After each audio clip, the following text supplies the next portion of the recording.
Allez, en ce mois de Ramadan, qui n'est pas curieux de savoir ce que le jeûne nous procure? Une information dont les sources électroniques connaissent un pic de vues sur la toile en cette période, et quelle ne fut pas ma surprise de constater un nombre constant d'informations détaillées sur ce que procure le jeûne à celui qui le pratique. Un documentaire scientifique a en particulier attiré mon attention. La source est russe et traduite en français. Il s'agit d'un reportage sur le thème du jeûne donc, mais pas le même que celui que font les musulmans qui peuvent manger jusqu'à épuisement dès le coucher du soleil. Non, là il s'agit d'un documentaire scientifique sur le jeûne total en nourriture, dans lequel l'individu ne boit que de l'eau toute la journée et durant plusieurs jours, entre 5 et 15 jours. Et quelle ne fut pas mon admiration d'apprendre qu'il existe un endroit unique au monde qui soigne par ce type de jeûne, au cœur de la Russie, dans la plaine sibérienne. Depuis 15 ans, la pratique du jeûne est un élément central pour répondre aux mots russes. Eh bien, dans la ville de Koryatchik, un centre spécial a donc été conçu à l'attention de ces personnes atteintes de toutes sortes de maladies, diabète, asthme, rhumatisme ou cancer. Le centre traite même des maladies de type schizophrénie grâce aux vertus du jeûne. Première étape du traitement, boire de l'eau tout le temps, 12 jours en moyenne. Rien d'autre n'est ingurgité et certains jeûnes peuvent durer 3 semaines. Tous les patients sont dès le premier jour placés évidemment en surveillance médicale. Si l'espérance de vie augmente dans les pays occidentaux, hélas, les scientifiques sont quand même les premiers à dénoncer les effets d'une vie moderne comme nous la connaissons aujourd'hui. Les conditions de la vie moderne provoquent les maladies. C'est pour ça qu'on a inventé le terme « maladie de civilisation ».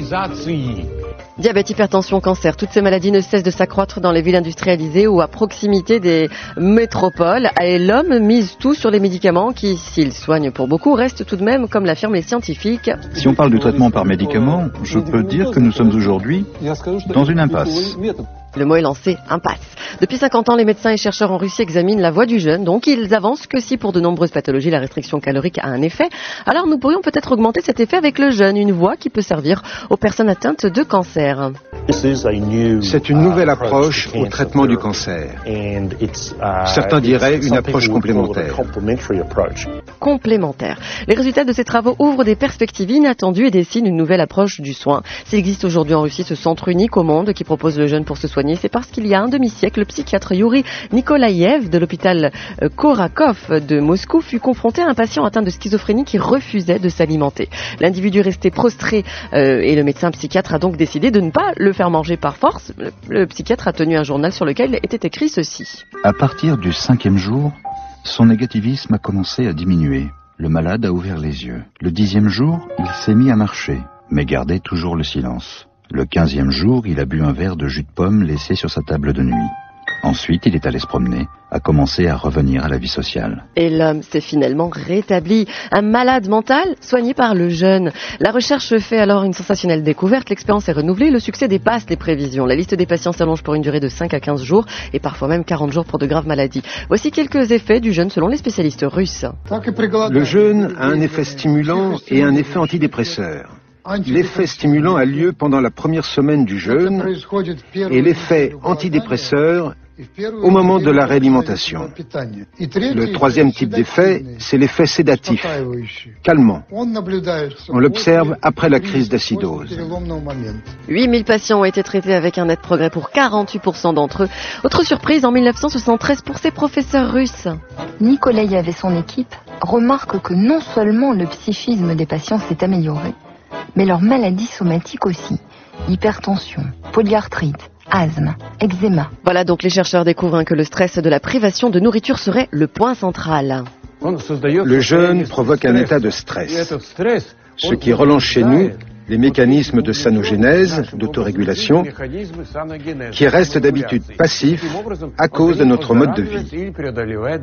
Comment agit ce stress spécifique de privation de nourriture? Confronté à cette privation de nourriture, l'organisme déclenche l'alerte, ce qui provoque un bouleversement hormonal et neuro-endocrinien. Des hormones mobilisent les réserves du corps, certaines ont aussi un effet anti-inflammatoire. Ce sont ces mécanismes d'autorégulation qui induisent les effets thérapeutiques. Ainsi, de nombreux paramètres sanguins s'améliorent. Et plus en détail, les chercheurs pointent l'évolution de la muqueuse du poumon. Ces cellules noires révèlent la présence d'histamine qui provoque les hypersécrétions et spasmes bronchiques. Après 10 jours de jeûne, les spasmes disparaissent. Ces données sont uniques, car la question n'a jamais été posée de cette manière. Et donc il n'existe pas d'équivalent au monde. On a étudié à la fois les changements généraux dans tout le corps et les changements locaux.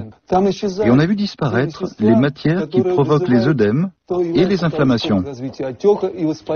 Allez, bien sûr, un documentaire absolument exceptionnel, scientifique, qui est disponible sur la toile, les amis. Les tags sont le jeûne pour se soigner et un documentaire signé Arte. Attention, prudence, je rappelle que les personnes ayant suivi ce jeûne, qui consiste à ne rien manger durant au moins 5 jours et à seulement boire de l'eau, ont été suivies par une équipe médicale tout au long de leur convalescence. Expérience à ne surtout jamais tenter tout seul.